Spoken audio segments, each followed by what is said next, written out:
Well, staying with the countdown to the referendum, we're joined in studio by Peadar Tóibín, Sinn Féin TD for Meath West, who's advocating a no vote. Peadar, you're very welcome this evening.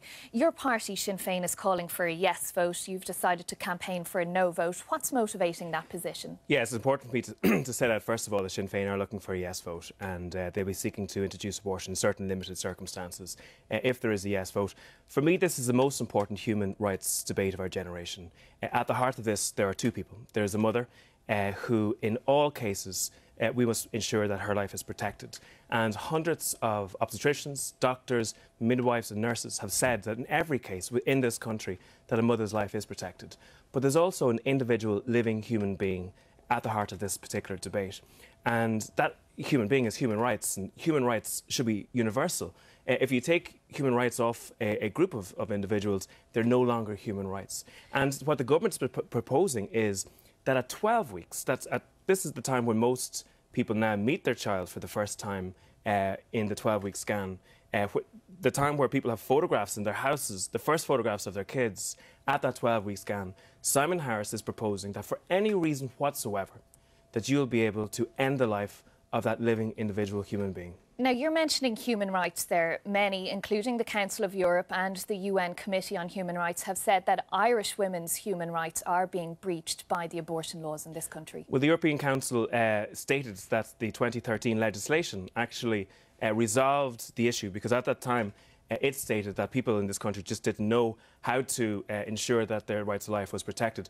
But according to the European Council of Human Rights, we are now fulfilling our responsibilities in that regard. And one of the bigger issues that I have with this particular debate is that abortion is inequality of outcomes. So, one child lives and the other child doesn't.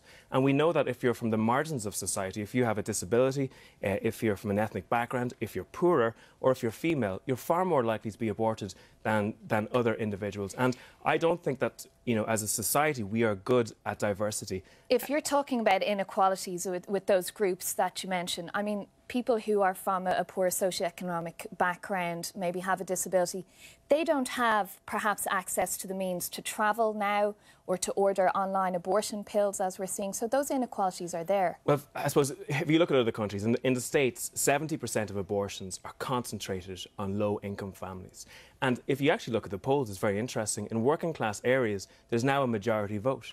And I think that there's an understanding now at this stage that, in working-class areas, that we all live under the same sky. We are all responsible for each other. No matter how small we are as part of humanity, we have a responsibility to defend and protect each other. And that's what the 8th Amendment does. And, I find it very hard to understand how Simon Harris could go to such an extreme abortion regime from the particular situation that we're at, because there are very difficult cases. But if we look at some of those specifics, OK, so how do you account, for example, a 12-year-old girl who becomes pregnant through rape or incest, or a woman of any age for that matter?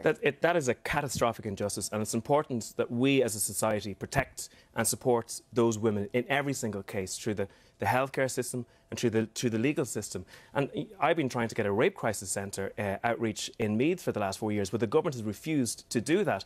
But if your life is taken off you, that's a catastrophic injustice too.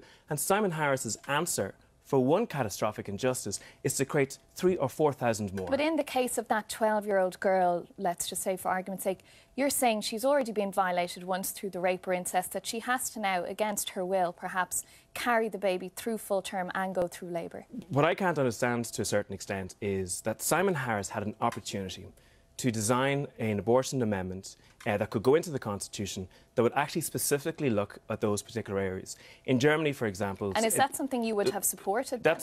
I would support a referendum that would look at that particular issue. I think, I would support a debate around that particular issue.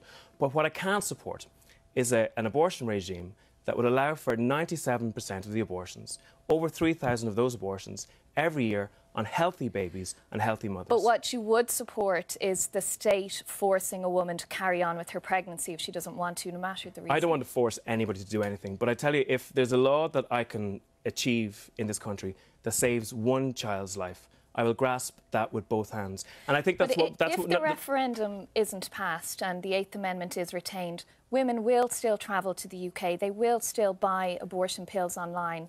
Well, first of all, there's no law in this country that eradicates fully what it seeks to outlaw. What laws do is they significantly reduce the amount of damage that's done in society. So we have one of the lowest abortion rates on the planet, and that's because it's illegal in this country. If we legalise it, you'll see abortion rates, like in Scotland, for example, when before abortion was legalised, can I just finish this point? There were 1,500 abortions. 4 years after Scotland legalised abortion, there were 7,000 abortions. Now there are 12,500 abortions in Scotland, and Scotland has roughly the same population as us. That means they have an abortion rate of 3.5 times the amount we have. Because when you legalise it, you normalise it. What will happen based on another country? But Katrina, Irish people are not morally superior to any other people. If we just look though at, I mean, that's if it's retained. If it's repealed, we have the heads of the bill here, the legislation that you will be asked to vote on. Do you support that? I am completely opposed to the legislation that the government have brought about. I still think it's breathtaking that Simon Harris saying that he wants to deal with certain really difficult cases would create 3,500 other difficult cases, would take the lives of 3,500 other healthy individuals in this country. So if it meant having to leave Sinn Féin, you would vote against this legislation? No, I'm 20 years in Sinn Féin, and I hope to be another 20 years in Sinn Féin, because I believe that Sinn Féin is the only vehicle that can achieve my objectives with regards to United Ireland and developing a prosperous and fair economy. If the referendum passes and you're asked to vote on this and you've just said you can't support it? Well, currently Sinn Féin policy doesn't support this particular piece of legislation. So I suppose what you're asking me is a triple hypothetical question, because we have to see which way the referendum goes, which way the Sinn Féin Ordesh goes, and then to see the final legislation that Simon Harris produces, because, you know, at this stage it's hard to know where Simon Harris is in this particular issue, because the government's minds are changing so often on this. OK, we're out of time. We'll have to leave it there. Thank you, Peadar Tóibín, for coming into us this evening.